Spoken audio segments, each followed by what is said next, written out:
नमस्कार। देश काल में आपका स्वागत है। मैं हूं मुकेश कुमार। दोस्तों, हर तरफ शोर है कि राम मंदिर में भयानक बहुत बड़ी लूट हुई है, डकैती हुई है, करोड़ों रुपए वहां से चोरी हुए हैं। गहने और जो दूसरे आभूषण वगैरह जो कुछ भी वहां पर दान दिया गया था, चढ़ावा चढ़ाया गया था, उसमें बड़ी हेरा फेरी हुई है और इसमें पूरा संघ परिवार लिप्त है। ऊपर से नीचे तक लोगों में इस लूट की रकम का बंटवारा चल रहा था। ऐसे किस्से कहानियां चल रहे हैं, अफवाहें हैं। सच्चाई क्या है नहीं जानते हैं, जांच कभी होगी नहीं सच्ची, ये भी हम जानते हैं। लेकिन जिस तरह से घटना घटी वो तो बिल्कुल साफ है कि बड़े पैमाने पर वहाँ लूट हुई है। लेकिन ये मामला केवल राम मंदिर की लूट तक सीमित नहीं रहना चाहिए, बल्कि हो ये रहा है कि इस सरकार में, मोदी सरकार के मातहत पूरे देश में लूट मची हुई है। ऐसा कोई अंग इस सरकार का या इस व्यवस्था का नहीं बचा है जहां पर आरएसएस की घुसपैठ ना हुई हो, भारतीय जनता पार्टी के नेता ना पहुंच गए हों और उन्होंने वहां लूट खसोट न मचा रखी हो। कहते हैं ना कि हर शाख पर उल्लू बैठा है, अंजाम गुलिस्तां क्या होगा। हाल यही है कि अब हर शाख पर उल्लू बैठा है या बैठा दिया गया है और जो गुलिस्तां है उसके अंजाम का कोई भरोसा नहीं रह गया है। अडानी का किस्सा हम लोग बार बार दोहराते रहते हैं, लेकिन अडानी, राम मंदिर, इन सब के अलावा जो भारी लूट चल रही है उस पर उतनी चर्चा नहीं होती है। अभी जब राजीव कुमार की नियुक्ति हुई HDFC बैंक के बोर्ड में अतिरिक्त निदेशक के तौर पर 4 साल के लिए, तब एक बार फिर से लोगों का ध्यान गया कि अरे ये क्षेत्र भी हैं जहां पर सरकार अपने चहेते नेताओं, अफसरों, कार्यकर्ताओं को भर रही है और वहां भी बड़े पैमाने पर खेल चल रहा होगा। इसके पहले ये जो पोस्ट रिटायरमेंट बेनिफिट का मामला है ये तो और भी पुराना है। रंजन गोगोई को ले लीजिए, उसके पहले जस्टिस अरुण मिश्रा को ले लीजिए, या जस्टिस सता सिवन को ले लीजिए जो गवर्नर बन गए।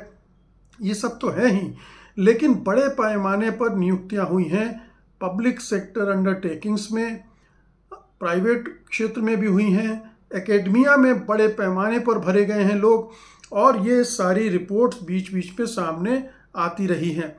अभी एक इंडियन एक्सप्रेस की एक रिपोर्ट हाल में आई थी जिसमें ये काफ़ी कुछ बताया गया था कि किस तरह से सरकार ने भर्तियां की हैं पूरे सिस्टम में। ये रिपोर्ट थोड़ी पुरानी है, उसके बाद से 5 साल और गुजर गए हैं, तब आप समझ सकते हैं कि इन 5 सालों में और कितनी दुर्गति होगी। ये 2021 की रिपोर्ट है जिसमें 98 जो सेंट्रल PSU बोर्ड्स हैं उनमें 172 इंडिपेंडेंट डायरेक्टर्स थे। इनमें से कम 67 बोर्ड्स में 86 का बीजेपी या उसके इकोसिस्टम से सीधा संबंध था, यानी ये बीजेपी से कनेक्टेड लोग थे, या तो सीधे बीजेपी में सक्रिय थे या बीजेपी के लिए काम कर रहे थे। ये जांच जो है RTI डेटा और रिकॉर्ड्स के आधार पर सामने आई थी और ये एक तरह से आई ओपनर की तरह थी कि सरकार की नज़र दूसरे क्षेत्रों में किस तरह से गड़ी हुई है, कैसे हर जगह नियंत्रण करने के लिए वो अपने लोगों को बैठा रही है। 2017 में एक विवाद उठा था। शाजिया इल्मी आप जानते ही हैं, जो पहले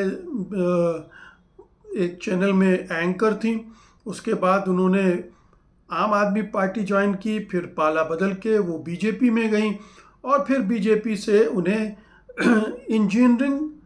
इंजीनियर्स इंडिया लिमिटेड में इंडिपेंडेंट डायरेक्टर बना दिया गया था, जबकि कोई उनकी योग्यता नहीं थी। इसी तरह से उसी समय एक और विवाद उठा था जिसमें बीजेपी के प्रवक्ता संबित पात्रा को 2017 में ONGC बोर्ड में नियुक्त किया गया था, oil and natural gas corporation में नियुक्त किया गया था। ऐसे बहुत सारे नेताओं को और पार्टी के समर्थकों को PSU के बोर्ड में लिया गया था, नियुक्तियां दी गई थीं। ये जो मामला है ये यहीं तक नहीं रुक रहा है। यहाँ मैं आपको ये बता देना चाहता हूँ कि जो संबित महापात्रा का मामला है वो कोर्ट तक भी पहुँचा था, और इनफैक्ट शाजिया इल्मी का भी मामला कोर्ट तक पहुँचा था। और जो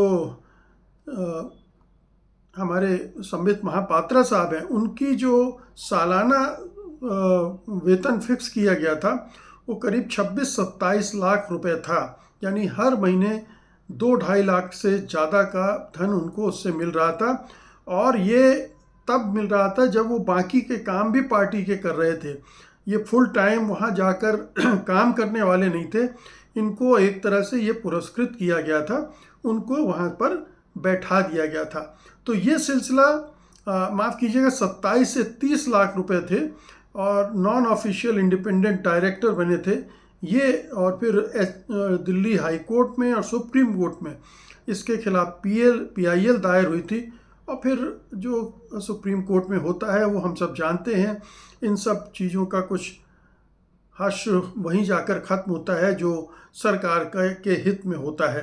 तो ये बीजेपी का एक सिलसिला चल रहा है। गवर्नर वगैरह का तो छोड़ दीजिए, CBI ED का छोड़ दीजिए, निजी क्षेत्रों में जो मैंने कहा कि बहुत सारे नौकरशाहों को जो कि सरकार के साथ काम करते रहे हैं, IAS IPS को प्राइवेट कंपनियों में इंडिपेंडेंट डायरेक्टर बनाया गया।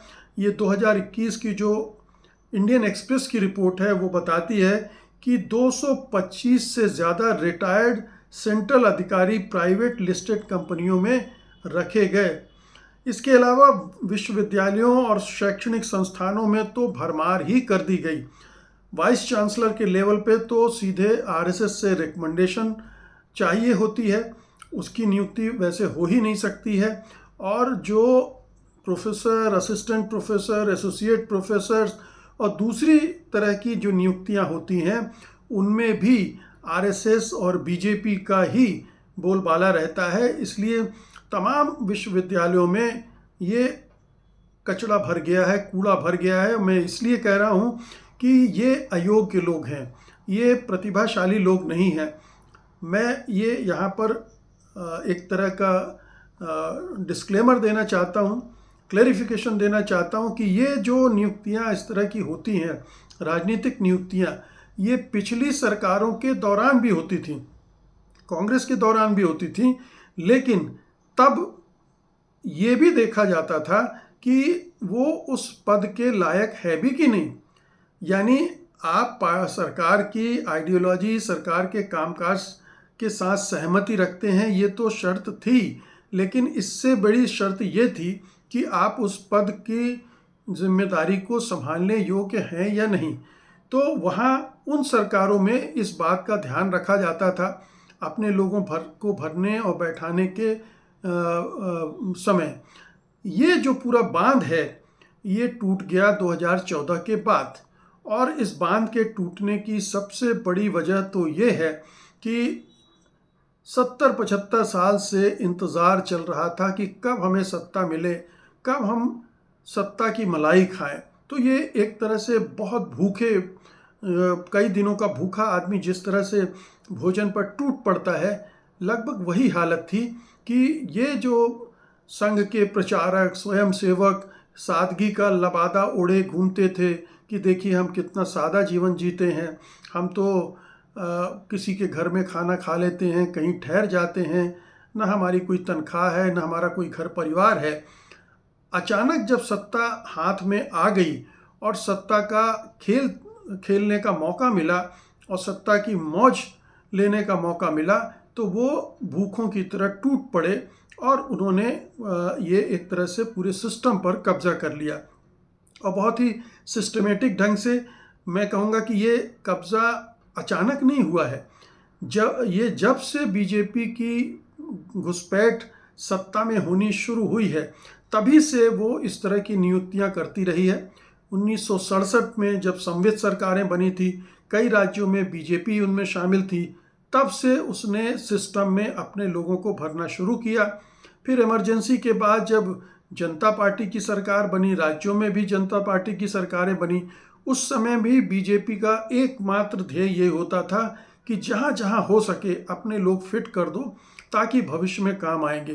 तो ये तो सिलसिला चल ही रहा था, लेकिन जब वो पूरी तरह से सत्ता पर आ गई और कई कई राज्य उसके पास आ गए और अब तो 22 राज्य उसके हाथ में हैं, तो ये तो पूरी कहना चाहिए कि सिर कढ़ाई वाली बात हो गई कि दोनों हाथ कढ़ाई में और सिर भी।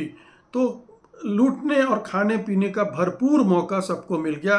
सब हवाई जहाज़ से यात्रा करने लगे, सब 5 सितारा होटलों में रहने लगे, और भी जो दूसरी आदतें होती हैं वो भी उनको लगने लगी। 1-2 मामले आरएसएस के नेताओं के वैसे भी आए हैं।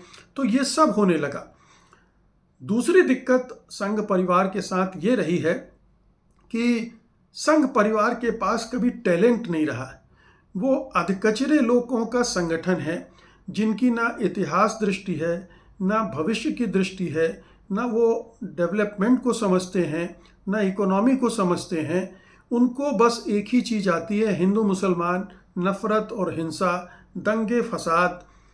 इन्हीं से वो अपनी दुकानदारी चलाते रहे हैं और वहाँ उसी के बल पर यहाँ तक पहुँचे हैं। तो टैलेंट न होने की वजह से वो अधकचरे लोग ही अपॉइंट कर सकते थे, क्योंकि उन्हें अपने लोग ही बैठाने थे। वो उनके पास कोई प्रतिभाशाली लोगों का, यहाँ तक कि मोदी सरकार के मंत्रिमंडल में भी टैलेंट का टोटा है, ये पहले दिन से कहा जा रहा है। तो वहाँ भी जो मंत्री संतरी हैं वो बहुत काबिल मंत्री नहीं है, एक आध दो को छोड़ दें अगर, तो बाकी सब इसी तरह से भर्ती हुए मंत्री हैं और वो इसीलिए उनका परफॉर्मेंस बहुत ख़राब है। ऊपर से लेकर नीचे तक प्रधानमंत्री मोदी का परफॉर्मेंस तो सबसे बुरा है ही, लेकिन उनके दूसरे मंत्रीगण भी इसी उसमें आते हैं। तो टैलेंट ना होने की वजह से जहाँ भी उन्होंने इस तरह के लोग बैठाए हैं उन संस्थानों का उनका भट्टा बैठना शुरू हो गया है। सारी यूनिवर्सिटीज़ तबाह हो रही हैं, क्योंकि जो वीसी और जो प्रमुख अधिकारी वहाँ नियुक्त हुए आरएसएस की तरफ से, उनका सोच भविष्य को देखने वाला नहीं था।